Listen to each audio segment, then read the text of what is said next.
नमस्कार साथियों, स्वागत है आप सभी का आपकी अपनी पाठशाला पर।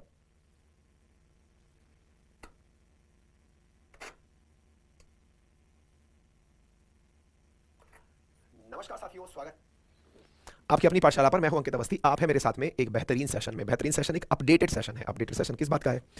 हाल ही में गृह मंत्री के द्वारा लगभग 5 से 6 महीने पहले भारत के अंदर 3 न्याय कानून, कौन न्याय कानून क्या है, कैसे है, सारी बातें मैं आज के सेशन में समझने का प्रयास करेंगे।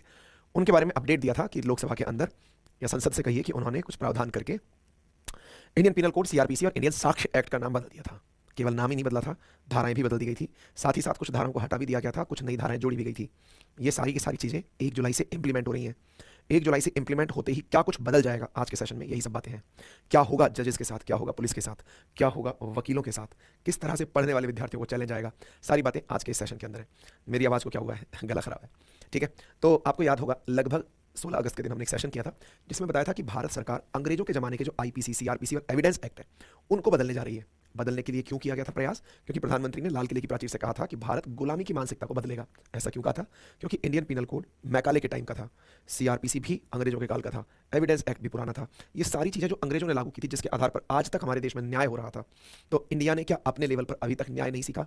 न्याय सीखा तो क्या हम अपनी तरफ से अपने कोड को अलग से नहीं लिख सकते? इन सभी बातों को ध्यान में रखते हुए भारत ने अपना नया न्याय संहिता लिख दिया। भारतीय न्याय संहिता कहलाएगा इंडियन पिनल कोड। यही कारण है कि सुर्खी बनता है कि भारत के अंदर न्यू क्रिमिनल लॉज जो है वो 1 जुलाई से लागू हो जाएंगे। Newly enacted criminal laws that replace penal code to come into effect from July 1। ऐसा गवर्नमेंट के द्वारा अपडेट दे दिया गया है। ये बड़ी सुर्खी है। आईपीसी, भारतीय नागरिक सुरक्षा संहिता, भारतीय न्याय संहिता और भारतीय साक्ष्य अधिनियम आईपीसी, सीआरपीसी और इंडियन एविडेंस एक्ट इस प्रकार से जाने जाएंगे। ठीक है, क्यों इंपॉर्टेंट है जानना? जैसा मैंने पहले भी आपसे कहा है कि ये सारा की सारा इंप्लीमेंटेशन भारत के लिए इंडियन पॉलिटी से जुड़ा हुआ मसला है, इसलिए इसे जबरदस्त तरीके से इंपॉर्टेंट मानकर समझिएगा। साथियों, 3 नए आपराधिक कानून 1 जुलाई 2024 से लागू हो जाएंगे।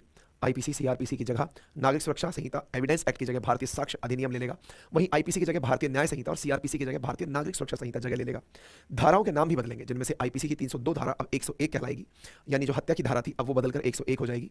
ठगी के लिए लगाई जाने वाला, ये क्या होती है धाराएं, किस तरह से काम करती है, सारी बातें करेंगे। ये गजट के अंदर नोटिफिकेशन देख सकते हैं जहां पर ये डेट मेंशन है कि 1 जुलाई 2024 से ये इंप्लीमेंट हो जाएंगी। तो ये क्या होती है आईपीसी, क्या होती है सीआरपीसी, थोड़ा सा समझते हैं। देखिए, भारत में अगर कोई व्यक्ति अंग्रेजों के कालखंड में भी कोई अपराध करता था, अपराध से मतलब है हत्या है, डकैती है, छिनैती है, बलात्कार है, लूट है, कुछ भी ऐसी हत्या, ऐसी घटना करता था जो अपराध की श्रेणी में आए, अपराध को, अपराधी को क्या सजा दी जाए, इसके लिए अंग्रेजों ने मैकाले को अध्यक्ष बनाते हुए, मैकाले जिसकी वजह से शिक्षा पद्धति अपन सुनते हैं, वो भारत का पहला विधि सचिव भी था, एक तरह से समझिए विधि आयोग का सदस्य भी था। उसने एक कानून बनाया था जिसे इंडियन पिनल कोड कहा गया, जो 1860 में अंग्रेजों ने लागू किया। उसमें ये सब बातें लिखी गई थी, कितने लोग अगर लूटने आएंगे तो डकैती कहलाएगी, रॉबरी, लूट कब कहलाएगी, हत्या के अंदर क्या प्रावधान है, कौन सी धारा, और धारा है तो धारा के तहत कितने साल की सजा है। ये सब बातें हमने आज से पहले केवल और केवल अंग्रेजों के काल से जो चली आ रही हैं वही मानी है कि हत्या पर इतने साल की सजा है, बलात्कार पर इतने साल की सजा है। ये बात भी अपने आप में बहुत बार अप्रिशिएट की गई है कि अंग्रेजों ने उस समय पर ऐसी ऐसी धाराएं लिख ली थी जो आज तक वैलिड है। मतलब उस समय भी अपराधों का इतना गहन चिंतन कर लिया गया था। इस बात को भी अप्रिशिएट किया जाता है कि देश की आज़ादी के लगभग 75 साल से ऊपर हो चुके हैं, उसके समय के बावजूद भी हम आज तक उनको मानते आ रहे हैं। तो ये अपने आप में उस समय की दूरदर्शिता को दर्शाता है। लेकिन फिर भी उनमें कुछ कानून ऐसे थे जो अंग्रेजों की अपनी सहूलियत के हिसाब से थे। उनमें से एक राजद्रोह का कानून था। ऐसी स्थिति में बहुत सारे अन्य कानून ऐसे थे जिनके बारे में व्याख्या नहीं थी, नाबालिग से बलात्कार के ऊपर, या फिर मतलब बहुत सारे ऐसे कानून जिनकी अभी व्याख्या की गई है वो नहीं थी, तो उनको भी इंप्लीमेंट करना ही था। ऐसी स्थिति में भारत सरकार ने 1860 का जो आईपीसी है उसे बदलकर भारतीय न्याय संहिता 2023 नाम दे दिया है। ऐसे ही 1898 में जो सीआरपीसी था, अब ये सीआरपीसी और आईपीसी में क्या अंतर होता है? मान लीजिए किसी अपराधी ने कोई अपराध किया, किसी ने चोरी की है, मान लीजिए आपको नाम पता चल गया, शिकायत में नाम आया कि सब फलाने सिंह ने चोरी किया। एक बार के लिए ऐसा मानते हैं कि आपको पता चल गया, पुलिस को पता चल गया। जब आपको पता चल गया तो आप करेंगे क्या? आप व्हाट नेक्स्ट? कि साहब उठाइए और जेल में डाल दीजिए? नहीं, ऐसा नहीं होता है। तो क्या होता है? पुलिस को पहले उस अपराधी के अपराध को प्रूव करना होता है कोर्ट के सामने कि यही अपराधी है। आप भले ही गला फाड़ के कहते रहिए कि सर ये अपराधी है, इसने अपराध किया, लेकिन ऐसे इंप्लीमेंट नहीं होता है। तो क्या होता है? कोर्ट के सामने पुलिस को अपनी तरफ से साक्ष्य लेकर के दिखाने होते हैं कि सर, एविडेंस, एविडेंस का मतलब साक्ष्य, कि सर देखिए चोरी की जगह पर इसके फुटप्रिंट मिले थे, सर देखिए ये कैमरे की रिकॉर्डिंग है, इसमें यही व्यक्ति मिला था, सर ये इसके फ़ोन की एविडेंस है कि उसकी लोकेशन वही मिली थी, सर ये उस दिन के घर के मालिक ने या घर के ऊपर उपस्थित। अब यहाँ पे साक्ष्य कितने प्रकार के हो गए जो मैंने अभी बताए, उसमें कोई फिजिकल व्यक्ति नहीं है ना, तो साहब ये चौकीदार था, इसने इसे चोरी करते हुए देखा था, वो गवाह हुआ। तो जो भी एविडेंसेस प्रस्तुत करने वाली जानकारियां हैं वो इंडियन एविडेंस कोड के तहत एकत्रित की जाती हैं कि साहब ये साक्ष्य है जिसके तहत ये व्यक्ति, ये हमारे पास साक्ष्य है जैसे ये प्रूव हो सकता है कि ये व्यक्ति गुनहगार है। ठीक है, अब इस प्रक्रिया को आप फॉलो कैसे करेंगे? मतलब मतलब पुलिस ने कहा कि ये व्यक्ति गुनहगार है, अपराधी है, प्रूव नहीं हुआ है, अभी तो आरोपी है वो, आरोप लगा है उसके ऊपर, तो ऐसी स्थिति में आप क्या करेंगे, यानी पुलिसकर्मी के नाते आप क्या करेंगे? तो आप उस व्यक्ति को पकड़ेंगे कैसे, जाएंगे कैसे, उसको गिरफ्तार करने का नियम क्या होगा, कोर्ट में ले जाने के लिए क्या करेंगे, आप पुलिस थाने में उसे कितनी देर तक बिठा के रखेंगे, उसके साथ मारपीट करेंगे या नहीं करेंगे, उसके साथ में किस तरह की ट्रीटमेंट की जाएगी, क्या उसको इलेक्ट्रिक शॉक देंगे क्या, या फिर उसको मारपीट करेंगे क्या, क्या क्या कर सकते हैं, यहाँ लिखा हुआ है। यानी पुलिस उसके साथ क्या करेगी, अपराधी ने क्या किया और उस पर कितना सजा का प्रावधान है आईपीसी में, पुलिस उसके साथ क्या कार्रवाई करेगी, क्या प्रक्रिया अपनाएगी सो दैट उसे सलाखों तक छोड़ा जा सके, प्रक्रिया सीआरपीसी में जो वो चीजें अपनी तरफ से प्रस्तुत करती है कि सर ये प्रूव होता है इन कारण से, वो एविडेंस, क्योंकि अपन क्या कहते हैं, कोर्ट कानून सबूत मांगता है, तो सबूत किस तरह से इकट्ठे किए जाएंगे यहाँ लिखा हुआ है। ठीक है, तो ऐसी स्थिति में 1872 में एविडेंस एक्ट आया था, उसे बदल करके नाम दे दिया गया भारतीय साक्ष्य संहिता 2023। ऐसे ही सीआरपीसी को बदलकर नाम दे दिया गया भारतीय नागरिक सुरक्षा संहिता 2023। ऐसे ही भारत का जो इंडियन पीनल कोड था उसका नाम दे दिया गया भारतीय न्याय संहिता 2023। तो उम्मीद है कि आप लोगों को ये बात समझ में आ गई होगी कि ये था क्या। अगर ये आपको समझ में आया तो अब इनके नाम बदल नहीं गए हैं, और भी बहुत कुछ बदला है। क्या बदला है इसके बारे में चर्चा करते हैं। हमने एक चीज़ और बताई थी आपको, हाँ, कि 1 तारीख से जब जुलाई को ये लागू होंगे तो एक कानून है जो लागू नहीं हो रहा है। क्या लागू नहीं हो रहा है? भारतीय न्याय संहिता की धारा 106 क्लॉज 2 लागू नहीं हो रहा है। क्यों? क्योंकि भारतीय मोटर ट्रांसपोर्ट जो कांग्रेस है उसकी सलाह के बाद ही इसे लागू किया जाएगा। क्यों? क्योंकि आपको याद होगा कि कुछ दिनों पूर्व हमने एक सेशन किया था, 2 जनवरी का सेशन है, जिसमें बताया था कि ट्रक और बस ड्राइवर्स ने हड़ताल कर दी थी। किस लिए? कि 1 जुलाई से जो कानून आ रहा है उसमें हिट एंड रन करके जो लोग भाग जाते हैं उन लोगों पर 10 साल की सजा का प्रावधान आ रहा था। इसके चलते 10 साल की सजा का प्रावधान, 7 साल की सजा का प्रावधान, 10 लाख रुपए तक के जुर्माना का प्रावधान, ये जो बड़े बड़े प्रावधान आ रहे थे, इससे ट्रक ड्राइवर्स ने हड़ताल कर दी थी। हमने इस पर सेशन किया हुआ है, देखिएगा।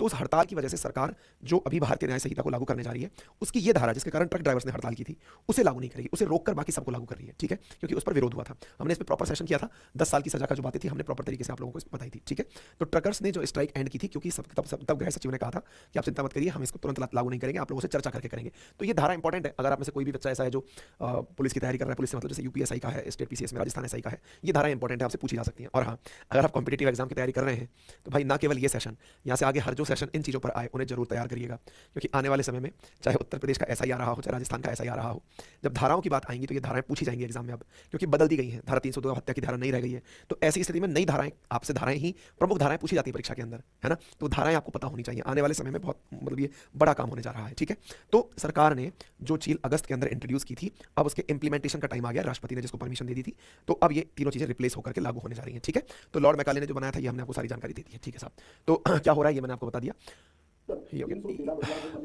गृह मंत्री जी ने अपने द्वारा सदन को संबोधित करते हुए कहा था कि हमने 313 बदलाव किए हैं, और 313 बदलाव में क्या क्या बदलाव किए हैं वो सारी बातें इन्होंने बताई थी। हम आपको कुछ मेजर बातें बता देते हैं, क्योंकि सारा की सारा तो कानून पढ़ा नहीं सकते, आपको अपडेट के रूप में दे सकते हैं। क्या? जैसे जो नाबालिग से जो रेप की सजा है उस पर मौत का प्रावधान कर दिया गया है। महिलाओं और बच्चों के खिलाफ हुए अपराध की सजा की प्राथमिकता दी गई है। वहीं 2027 तक सबके देश के जितने भी कोर्ट हैं उनको कंप्यूटराइज कर दिया जाएगा। अच्छा, एक इंटरेस्टिंग काम और हुआ है। क्या हुआ है कि यदि कोई व्यक्ति अपराध करके कई बार फरार हो जाते हैं तो पुलिस क्या दिखाती है कि सब अपराधी फरार है, गिरफ्तार ही नहीं हुआ। तो फरार जब तक नहीं हुआ तो उसका गिरफ्तारी वारंट जारी करके उसको गिरफ्तार करने का प्रयास करते रहते हैं। कोर्ट ने अब इस बार नया कानून क्या कह रहा है कि अगर कोई व्यक्ति 90 दिन तक नहीं पकड़ में आया, कोई बात नहीं, ट्रायल शुरू कर दो उसके ऊपर। ट्रायल शुरू कर दो मतलब कोर्ट से कहो कि फैसला करें सीधा, 3 साल में तो सारे मामले निपटा दो। कोर्ट में पेंडेंसीज नहीं रखनी है, नंबर 1। नंबर दूसरा, 90 दिन तक नहीं आया, ट्रायल शुरू करो, फैसला दो। फैसला जैसे मतलब फैसला सुरक्षित रख लीजिए। कई बार कोर्ट को लिमिटेशन दे दी कि आप इतने दिन के अंदर अपना फैसला सुनाएंगे। वो सारी चीजें इस बार की गई हैं। ठीक है ना। तो जैसे पहले रेप की धारा 375 376 थी, अब उनको बदल करके धाराओं में 63 और 69 में रख दिया गया। तो जो पहले धाराएं थी वो बदल गई। आप में से कईयों के दिमाग में सवाल आएगा, धाराएं बदल दी गई हैं, इसका मतलब क्या है? तो जब कोई अपराध होता है ना, तो जांच अधिकारी जब जाता है मौके पर, पुलिस का जांच अधिकारी, तो वो मौके मुआयना करके उस स्थिति को भांप कर वो धाराएं लिखता है कि इन इन धाराओं के तहत ये क्राइम प्रतीत होता है। तो अब जांच अधिकारी को ये धाराएं अपने हिसाब से याद रखनी पड़ेगी कि नई धाराएं कौन सी आ गई हैं। ठीक है ना। तो ये अपने आप में एक बड़ा चैलेंजिंग काम भी होने जा रहा है। ठीक है, तो अब उम्मीद है कि आपको ये बात समझ में आ जाए। प्रधानमंत्री ने कहा था कि हम किसी भी प्रकार की कॉलोनियल मानसिकता को हटाएंगे, बस उसी के तहत ये काम किया जा रहा है। ठीक है, तो सीआरपीसी में क्या बदला गया? तो सीआरपीसी में फिलहाल 533 धाराएं बचने वाली हैं। आईपीसी के अंदर जो 511 धाराएं थी उसकी जगह 356 धाराएं बचेंगी। अब ऐसे इंडियन एविडेंस में एक्ट में 170 धाराएं हो जाएंगी। ठीक है, तो जो प्रमुख चीजें निकल कर आ रही है वो क्या क्या है? नाबालिग से रेप के दोषी को उम्र कैद या फांसी। पहले रेप की धारा 375 76, अब वो 63 और 69। हत्या की धारा 302, अब 101। गैंग रेप के दोषी को 20 साल तक की सजा या जिंदा रखने तक जेल की सजा होगी। मॉब लिंचिंग में फांसी की सजा। वाहन से किसी को घायल करने पर ड्राइवर अगर पीड़ित को पुलिस स्टेशन तक पहुंचाता है तो उसकी सजा कम कर दी जाएगी। हिट एंड रन केस में 10 साल की सजा, ये अभी होल्ड पर डाल दिया गया। 106 धारा 106 आईपीसी की तरह भारतीय न्याय संहिता की धारा 106 क्लॉज 2 को अभी होल्ड पर डाला है। स्नैचिंग के लिए कानून नहीं है, अब कानून बन गया है। कई बार चैन खींच के भाग जाते हैं ना, सिर पर लाठी मारने वाले पर अभी सामान्य झगड़े की धारा लगती है, लेकिन अब विक्टिम के ब्रेन डेड होने की स्थिति में 10 साल की सजा मिलेगी। कई बार लाठी मार देते हैं, कई बार प्रदर्शन हो रहे होते हैं उसमें लाठी चल जाती है। किसी व्यक्ति को गिरफ्तार करने पर पुलिस को उसके परिवार को जानकारी देनी होगी, ये बहुत इंपॉर्टेंट चीज़ है। हालांकि भारतीय जो हमारे मूल अधिकार है उसमें मेंशन है ये चीज़, लेकिन स्पष्टता का अभाव था, तो यहाँ स्पष्ट कर दिया कि अगर कोई व्यक्ति गिरफ्तार हो रहा है तो पुलिस जानकारी देगी अब कि साहब इसको क्यों गिरफ्तार किया जा रहा है। नंबर दूसरा, किसी भी केस में 90 दिन के अंदर क्या हुआ तो विक्टिम जो है उसको बताया जाएगा, पीड़ित को बताया जाएगा कि अपडेट क्या रहा है, कि साहब इतना आपके केस में ये प्रोग्रेस हुई है। अगर आरोपी जिसके ऊपर आरोप है उसको 90 दिनों के भीतर कोर्ट के सामने पेश नहीं किया गया तो उसकी गैर मौजूदगी में भी ट्रायल होगा, यानी कोर्ट में चलता रहेगा उसके ऊपर कि भाई इसको सजा दी जाए। अब आप कहेंगे सजा दी जाए तो अब वो सजा याफ्ता मुजरिम कहलाएगा, जब पकड़ा जाएगा सीधा जेल में भेजा जाएगा, उसको जिरह का मौका भी नहीं मिलेगा। गंभीर अपराध में आधी सजा काटने पर रिहाई, कि साहब अगर आपने आधी सजा काट ली है, गंभीर अपराधी हो, तो उसके बाद रिहाई के बारे में विचार किया जा सकता है। ऐसा नहीं है कि इसका मतलब 20 साल की सजा 10 साल की कहलाएगी, विचार किया जा सकता है। ट्रायल कोर्ट को अपना फैसला 3 साल के अंदर देना होगा, ये बहुत इंपॉर्टेंट चीज़ है। कोर्ट के लिए ये सुनिश्चित करना कि आपको 3 साल में ही फैसला देना है, ये बहुत बड़ी चीज़ है। नंबर दूसरा, मुकदमा समाप्त होने के बाद में कई बार जज अपने फैसले को सुरक्षित रख लेते हैं कि साहब अब देंगे हम बाद में, पता चल रहा है कई दिनों बाद आ रहा है, आपको 43 दिन के अंदर फैसला देना ही होगा। नंबर 1, फैसले के 7 दिन के भीतर सजा सुनानी होगी, ये नहीं कि फैसला सुना दिया अब सजा के लिए इंतजार करो, नहीं, फास्ट प्रोसेस करना होगा। दया याचिका दोषी ही कर सकता है, अभी एनजीओ या कोई संस्था दया याचिका दाखिल कर सकती थी, लेकिन अब दोषी कर सकता है, ठीक है। इसका मतलब काफी सारी चीजें बदलेंगी। अगर मैं एक लिस्ट में इन्हें दिखाऊं, ये लिस्ट आपको हमारे Telegram channel GK by Ankit Awasthi sir पर मिल जाएगी। एक बालक पूछ रहा है सर आपका हेल्थ अपडेट दीजिए, मेरा गला पूरी तरह चौक है, बोला नहीं जा रहा है, लेकिन कुछ चीजें हैं जो कि दिनचर्या का पार्ट है, वो करना जरूरी है, तो उसी क्रम में आपके साथ में सेशन चल रहा है। हाँ, तो आपको ये धारा याद रखनी है, तो ये सब चीजें कहाँ मिलेंगी ना, मैं अपने टेलीग्राम पर शेयर कर दूंगा, GK by Ankit Awasthi sir है, वेरीफाइड अकाउंट के नाम से, वहाँ देख सकते हैं। हत्या की धारा, धोखाधड़ी की धारा, जैसे 420 अक्सर आप कहते हैं 420 है 420 है, अब 420 को 316 कहा जाएगा, ठीक है ना। तो इस प्रकार से धोखाधड़ी अब 316 के नाम से जानी जाएगी। तो इस प्रकार से धाराएं जो है वो चेंज हो रही है। तो जो हत्या की धारा थी 302, अब वो छिनैती की धारा हो गई है। तो अब धारा 302 किसी पर लगी, छिनैती की लगी, हत्या की नहीं लगी। तो ये कुछ परिवर्तन है जो बड़े परिवर्तन हो रहे हैं। तो ये तो इंपॉर्टेंट पेज आपको याद करना चाहिए और इसको रट लेना चाहिए, क्योंकि हो सकता है परीक्षाओं में पूछा जाए, ठीक है। देश विरोधी गतिविधि धारा 121A, अब धारा 146 कहलाई। राजद्रोह का कानून जो 124A था उसे अब 150 कर दिया गया। राजद्रोह पहले अंग्रेजों ने लाया था, अंग्रेज क्यों लाए थे कि उनको लगता था कि सरकार के खिलाफ कोई व्यक्ति बोल रहा है तो उसको राजद्रोह में डाल दो। तिलक साहब के ऊपर, गांधी साहब के ऊपर, नेहरू जी के ऊपर, सॉरी भगत सिंह जी के ऊपर, इन सब के ऊपर ये कानून लगा था, इसको हटा दिया गया, ठीक है। तो किस तरह का काम हुआ है, तो उम्मीद है कि अब आपको ये बात समझ में आ गई होगी। लव जिहाद पर कार्रवाई के लिए पहचान बदलकर यौन शोषण करने वालों को सजा का प्रावधान होगा। नाबालिग बच्चियों के साथ सामूहिक बलात्कार की सूरत में मृत्युदंड का प्रावधान होगा। बच्चों और महिलाओं के साथ अपराध के मामले में 10 साल की सजा का प्रावधान होगा। हेट स्पीच पर भी सजा का प्रावधान होगा कि आप खड़े होकर भाषणबाजी नहीं कर सकते। राजद्रोह का कानून धारा 150 अब कहलाएगा, ठीक है। तो देशद्रोह से अलग है। देशद्रोह अगर देश के खिलाफ कोई कॉन्स्पिरेसी कर रहा है, पहले राजद्रोह में क्या होता है, सरकार के खिलाफ कोई बोल रहा है तो हटाओ सब राजद्रोह लगा दो उसके ऊपर, तो राजद्रोह, अब देशद्रोह का कानून तो रहेगा लेकिन राजद्रोह का नहीं, ठीक है। तो उम्मीद है कि आपको ये बात समझ में आ गई होगी, ठीक है। दुनिया के बहुत से देश हटा चुके हैं, अपन भी हटा रहे हैं।